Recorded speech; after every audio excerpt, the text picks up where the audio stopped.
Broadcasting from the business capital of the world, this is the Podcast Business News Network.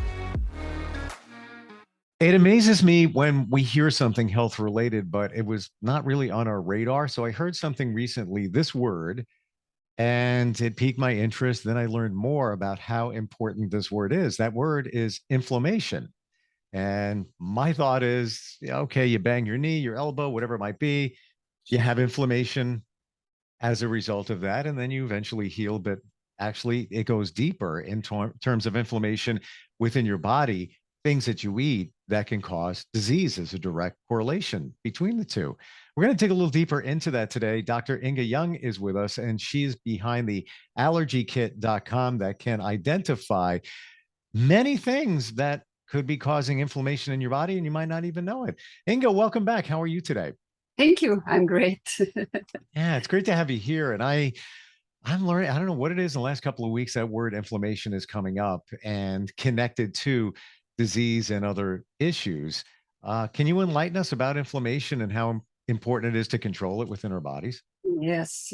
As you said, when we hit ourselves or cut ourselves or something, the body starts to heal. It is first an inflammation and the swollen. I think that the swelling is often a protection, so that we won't hurt. For example, if you break a bone or twist a bone and you get inflammation, so it doesn't get worse. And with the inflammation you are talking about has to do with digestion. And it really comes from what we eat. All processed food and really most non-organic food, processed food, fast food, a lot of food. People who don't eat any vegetables, they kind of have no balance. And there are lots of them. Some people think that potato chips is a vegetable, but that's not really true. And another thing, how you can find out if you are inflamed is if you test your omega-3 levels. You know, omega-3, should be a balance between 3 and 6. 6 is in so many things, among other things, of course, what do you call that? These fats. Trans fats? Trans fats. They are very inflammatory and they are omega-6s. And one thing is really to help your inflammation, your gut inflammation, is to take omega-3. That means fish liver oil, cod liver oil, but you have to be very careful also what you get, because a lot of these things, some of them, they even get rancid as soon as you open the cap. So you have to figure out which one is a pure one. Did we ever talk about fish oil before? I'm not really sure if we did. I don't think we have. Yeah, and I just I got back on fish oil after years, like literally. Funny, we're talking about this just 2 weeks ago, and I stopped because apparently I took too much, and I got a nosebleed because it thins your blood as well. But my friend had always told me, and he's into nutrition, to just what you said, to make sure that you're getting high quality fish oil. Otherwise, you're just wasting your time and your money. I can share a name because everybody tells me this one is good. Nordic Natural is one that you can find in many different places, online, Amazon. That one is fairly pure. But yeah, I just want to jump in there because it's so ironic. I just took another one today. But yeah, it's really important for even your brain. It is important because you have gut inflammation, then you have brain inflammation. And that is also this foggy thinking, not being able to focus, memory loss, has to do with the omega-3s and inflammation, of course. And so many people, they don't have a balanced diet. Maybe they don't have time. Maybe they don't understand. Because if you look at what kids get in school, I know when my grandchildren were in school, and they came home and said, yeah, we had hamburger and French fries for lunch, and they were brought up with food. So they didn't like it. And that's what they are getting used to from the beginning. True. And instead of teaching kids what they should eat, they give them this crappy food. So it's something that starts very early. And I don't think that many kids before, I know when I was a kid that fish liver oil, that was something you had to take every day, and it tasted not good. Yeah. Now has changed a lot, so the taste is pretty good. But you have to really start from the beginning, and that is, what are you putting in your mouth? Are there any vegetables? Are the vegetables organic? Also, if you eat meat, and well, myself, I do. If you eat meat and chicken and all these fish, animal products, you have to make sure that they are not farmed. That really causes inflammation because, first of all, these poor animals, they are treated like animals, and animals shouldn't be treated like animals. They should be treated humanely. They are getting feed that is GMO food, genetically modified foods. And they don't even know exactly what's happening to us eating these foods. They get antibiotics, they get hormones, and they are packed so tight together, these animals, that they also have a lot of emotional hormones, like fear, anxiety. And that when they kill them, and then it even goes up, we are eating that. It sounds maybe funny, but we are really eating fear if we eat that kind of food. Wow. So Wow. there is so much more to this with inflammation. Interesting that even you're saying that, Ynge, because I know people or have met people recently that are energy healers, Reiki healers, and they will do Reiki on their food before they eat it Yes. to try and get the best case scenario, because you don't know what you're eating or what that animal had gone through, or what pesticides were used. So you mentioned organic. Is it really, really worth it to spend the extra money on organic food? First of all, it is not that much difference. I realized that we have something called Publix down here in Florida, and a lot of Whole Foods. And of course, Whole Foods was bought by Amazon. And when Amazon bought, they lowered the prices. So a lot of lettuces and stuff, they are cheaper at Whole Food than in Publix. Amazing. Okay, thank you. Thank you for that. Didn't even think of that. Okay.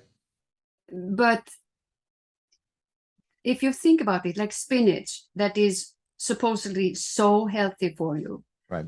If that is one of the most toxic vegetables you can eat. Really?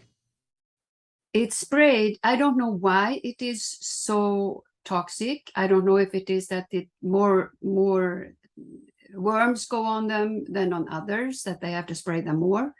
I really don't know, but I know that you have to eat spinach organic. That's one of the things. Wow.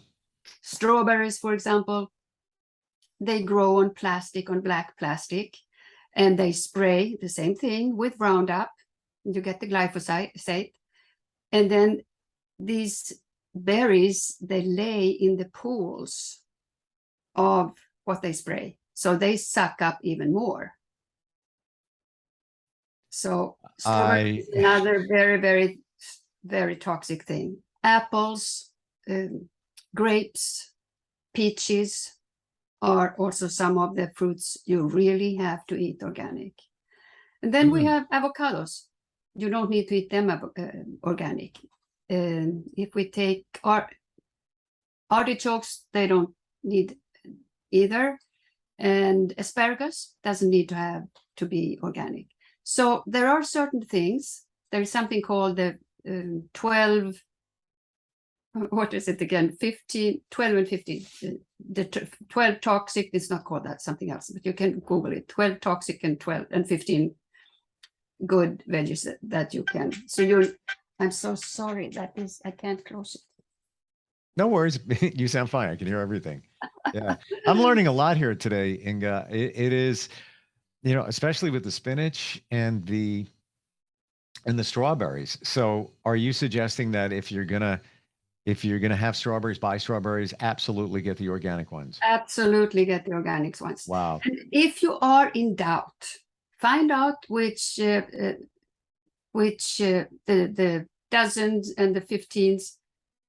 Look at that.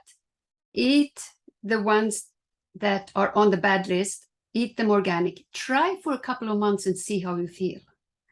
Because I know that there has been some people who have tried different things with kids on the spectrum or autism, and autistic children that they didn't really do anything else with the food. They just switched to organic and they were better. They felt better. They went easier to the bathroom and they didn't have as many temper tantrums or meltdowns. Wow. And the only thing you can do, try for 2 months and see what happens. See how you feel. Hmm. I wonder, and I'm not the expert on organic food, so I'm going to throw this to you. Maybe you would know, but I'll buy strawberries, not organic, because until now, until now, and I find they don't last that long. Like they're in the refrigerator, and I'll have a few, and I'll go back. I'm like, yeah, I can't wait to get to those, and then they start getting moldy, and they're not that old. Is there a difference with organic? Do they keep longer as well? I don't know. Don't know. First of all, when you buy them, they have to be really shiny so you know they are fresh. Okay. If they are the slightest turning a little matte, that shine goes away, then they're not fresh. And strawberries, I mean, it's a fresh food. You probably should eat it within at least 3 days of buying them. Trying to get a week out of them. Yeah. Well, how the other question that would be floating out there is, how long are they lying in the supermarket? Even by the time they were picked, how much time has gone on? Picked, shipped, hopefully cleaned, shipped, or whatever, until you get them at the supermarket. You don't know. You don't know. With strawberries, they go bad pretty fairly fast. Yeah. No, I was just curious because I've never bought organic, and I was just kind of wondering if there was a difference in terms of shelf life.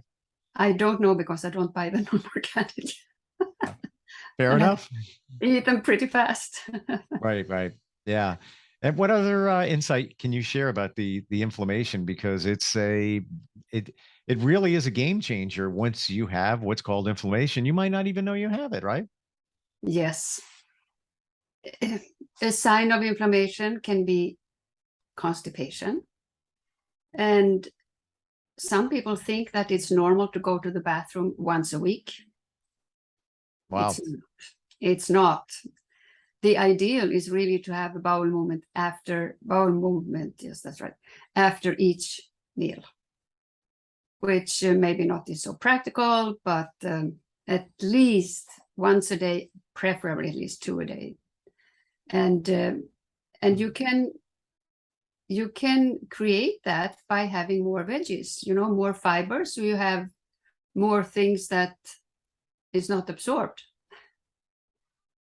Other people have diarrhea. You can also have one or the other.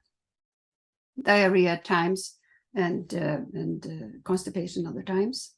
And it all has to do with the liver, because the liver, is the cleaning machine, and it has to work overtime. And the liver is involved in so many other things too. So it's really not fair to the liver to eat food that is inflammatory and make it work more. So let's recap on this for a second, because we're talking about your digestive system, and I can't imagine somebody going to the bathroom once a week. Can't even. Like, what's your life like? Yeah, you not can't... unusual. Not unusual. So that being said, how does the liver come into play with your digestive system? Well, the liver detoxes everything, both what you breathe and what you ingest, what you drink and what you eat. So if you are eating food that is toxic, or for any reason. If you eat fast food, for example, you know it's toxic because it's not organic and it is cooked with trans fats. It is everything that's in these meals are really propose inflammation. Yeah. And then they often drink a big Coca-Cola with it, which is even because apart from the inflammation, in addition to the inflammation, this food with the unorganic food and fast food, they are also acidic. And then they drink a Coca-Cola or another kind of sugar with it, and they are more acid. And that really puts your body under a lot of strain, your liver under strain, your gallbladder gets a hit. And the whole thing with the stomach acid, it's just a vicious cycle that they start by doing this. So, for example, if you don't go to the bathroom at least every day, the body keeps absorbing both the calories and the toxins. It's just that it goes to the liver. It can't detox everything, so it kind of repackages and sends it out in the body again and absorbs a little more of the toxins. Wow. Yeah. So in other words, the bad stuff that's in you didn't get passed through. So because of whatever digestive situation you have, and you didn't go to the bathroom as often as you should, we're saying that now it's just recirculating in your system. Yes. Wow. And then you get the brain. Excuse me for interrupting you. No, not at all. The one thing that really stands out for me, Ynge, is that you've said this before, how when you eat certain things, they counteract each other, be it they're acidic or they're not. None of us ever think of that. Not on our radar. Not even, we just think, body's going to take care of it. Just eat it. Go to a fast food restaurant.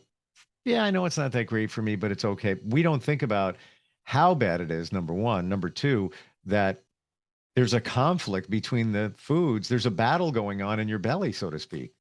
Yeah, and on top of that, you eat acid and alkaline food together. That's what I'm saying, that you had mentioned before, and wouldn't even think of that, because we like to think that our bodies, it'll work its way through. Our bodies will get what it needs out of it, but not necessarily the case if there's a battle going on between, acidic foods and not, and pH balance and everything. Pretty scary when you think of it that way, of what the work that your body has to do to eat food that isn't correct, that isn't good or correct for you and your system. And then often many people, they have to have sweets after the meal, which is, apart from, I think I mentioned that before, belly fat is a sign of blood sugar imbalance. And if you crave sweets after food, that's another sign of blood sugar imbalance. And if you have to have the sweets, you should have it before your food. Well, any kid would love that. Then you get it too. Yeah. But and just a little bit. I mean, especially for people who want to lose weight, it's better that they have a little sweet before food than after. So I want to go back, and you've mentioned this a number of times before. If you have belly fat, that's a telltale sign that you could have blood sugar issues. What if you just have a muffin top, so to speak, over, you know what I'm saying? And I know you're just chomping at the bit, wanting to jump in there. But what if you've had lab tests and everything over the years, it looks okay, but you do have that little thing hanging down there. Is that just one of those things, or is it still a concern? It's still a concern. The problem is that you go to the doctor fasting, and he takes your blood sugar fasting, and it might be a little high. First of all, allopathic doctors, or normal doctors, they have a higher limit. They can have over 90. They say 90 to 100. They might say it's okay, but it's not okay. It should not be over 90. Absolutely not. And then in the morning in fasting. So when you eat, what happens then? Nobody checks that. So that is when it happens. That's when your blood sugar goes off. So say you are fasting and normally you have maybe a croissant and a glass of orange juice and something in the morning, and your blood sugar will spike, but you don't know. And this spiking of the blood sugar, it can have many consequences. With the time you become pre-diabetic, if it is between 1900 in the morning fasting, it might be a pre-diabetic situation. Wow. And then when the measure is 120, they say, okay, now you're diabetic. What are you when it's 119 or 118 or 115? Because there are changes and sometimes I can't speak English, damages that occur already when your blood sugar is 110, both the eyes and neuropathy. I know I have mentioned that before, but it cannot be mentioned enough. Wow. They also proved, and I think we talked about that last time, that 14 people out of 15 have a metabolic issue, some kind of metabolic issue. And I'm sure they all have blood sugar imbalances. And that is because of what we eat, mostly. There of course are other reasons too, but mostly is from the food. It's pretty surprising when you start talking about this stuff and realize that we are just poisoning ourselves. Killing ourselves with a fork. Yeah. And I would bet that anybody that has weaned themselves off of garbage food like fast food for a period of time, and let's say went back and had a meal like that, they probably would know it right away because their body was so pure. Now they put the chemicals back into it. Wow. Great info today. And with that, definitely want to mention the allergykit.com because that is something that can identify where you're having issues within your body, right? Well, it's what it is mostly. It is that because everybody has basically the same sensitivities, and that's why in every kit I have 7 vials that are what I call the basic treatments before you start anything else. And we are so used to feel the way we do. We don't often, it's like gaining weight. To gain half a pound every 3 months or so. But with the time, it adds up. And it's the same with the allergies. They add up. And mostly because you get really leaky gut. A lot of people have leaky gut that creates allergies. And when we can eliminate the allergies and change lifestyle, because that's really, we cannot just heal the gut and then go back and do what we did before. Sure. We do have to be more careful with what our food. So the allergy kit is very, very helpful. I was just in a seminar and I had 2 people there who have my kit. They said one woman said they changed mine and my family's lives. And another one who said too, I don't want to live without this kit. For the price of the kit, which is very affordable, considering it's not a one and done, you can use it again and again. Non-invasive, doesn't hurt, and for the whole family, yes. And it's for the whole family. And you're not just identifying the problem, you're also working on the challenge by way of the laser that's included, and the instructions and everything. All I can say is just go to the website. If anything that we've talked about today resonates with you, you want to be healthy, learn more, theallergykit.com.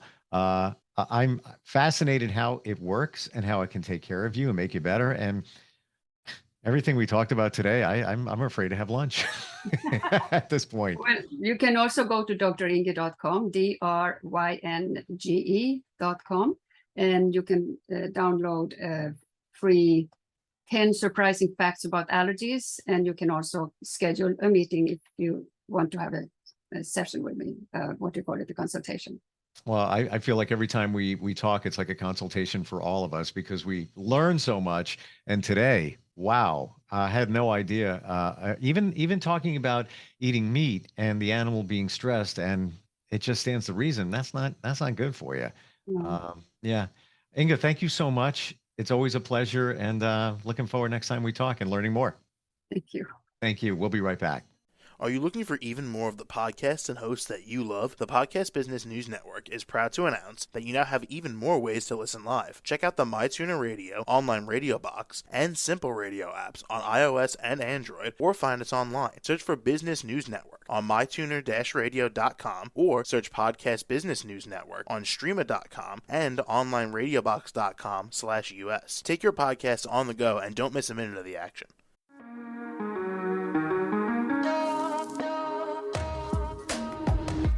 Broadcasting from the business capital of the world, this is the Podcast Business News Network. For nearly 2,000 severely injured veterans, everyday life has become filled with barriers. Day-to-day simple tasks can become pretty daunting. I have to carry my chair up 2 flights of steps or have somebody do it for me. What scares me the most is just the falling. When I'm struggling with my house, I think, to have that one great barrier just knocked down, it's crucial. Home for Our Troops is a wonderful nonprofit that builds a Mortgage-free, fully adaptive, handicap-accessible house. And there's no catch. It'll be our very first home that we've ever owned. This is a game changer. This is where your life begins again.